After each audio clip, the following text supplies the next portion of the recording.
Assalamualaikum, saya ucapkan kepada Dato' Dr. Reza Atiq Abdullah, iaitu pensyarah untuk subjek pendidikan kanak-kanak oleh ibu bapa dalam Islam, LMCP 1602.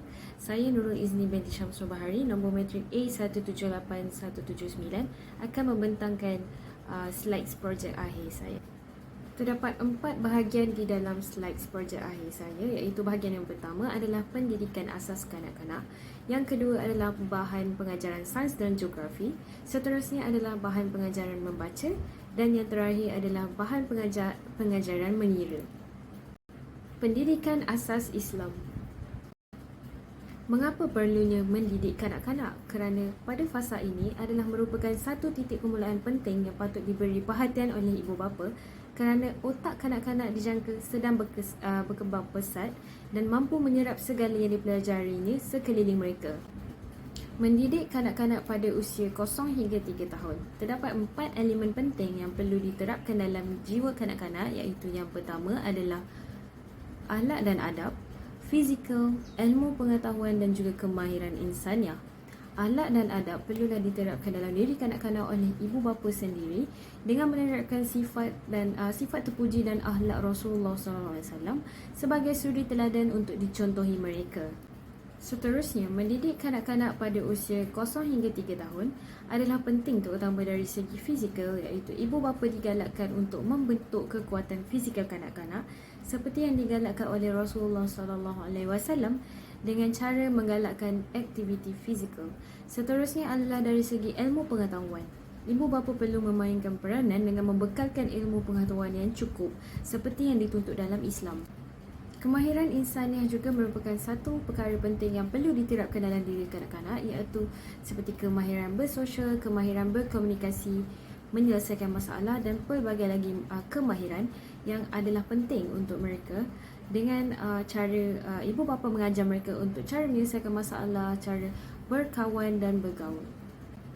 Pendidikan kanak-kanak yang berusia 3 tahun ke atas kebiasaannya adalah penting kerana ianya sudah merangkumi kebolehan fizikal seperti bertutur, berjalan dan sebagainya. Justru itu ada 10 perkara yang perlu diberi perhatian sepenuhnya oleh ibu bapa, iaitu akidah, amal ibadah, mengawal nafsu, pengurusan masa, manfaat kepada masyarakat, kuat tubuh badan, berpengetahuan luas dan memiliki semangat keusahawanan. Antara kaedah yang boleh dipakai oleh ibu bapa ketika anak-anak berusia ini adalah mendidik mereka dengan menceritakan kisah tauladan dan sifat terpuji Rasulullah SAW dan para ahli ulama agar boleh dijadikan sebagai suri teladan. Pembentangan diteruskan dengan lampiran bahan-bahan mengajar untuk sains dan geografi kanak-kanak, iaitu saya telah meletakkan beberapa haiwan yang berkaki 4, jenis burung, pelbagai bendera dan juga pelbagai buah-buahan di dalam satu buku surat yang berlainan untuk setiap jenis agar mereka mudah membaca dan menyatakan apakah ia.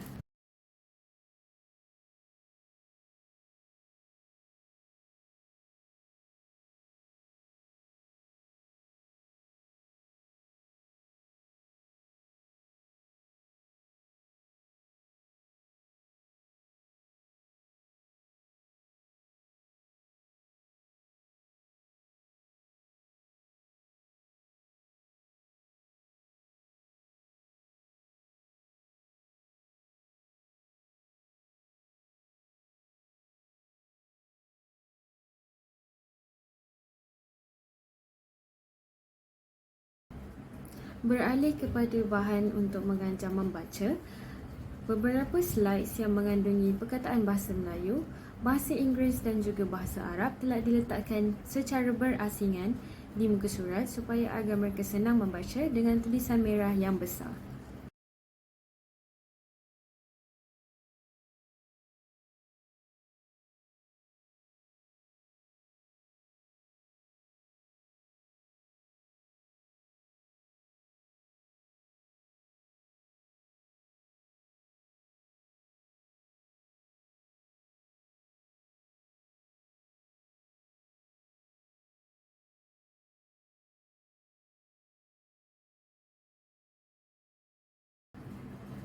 Seterusnya yang terakhir adalah bahan untuk mengira, di mana saya telah meletakkan beberapa dot merah di buku surat yang berbeza untuk bilangan yang berbeza daripada 31 hingga 40 agar kanak-kanak mudah untuk mengira tanpa rasa keliru.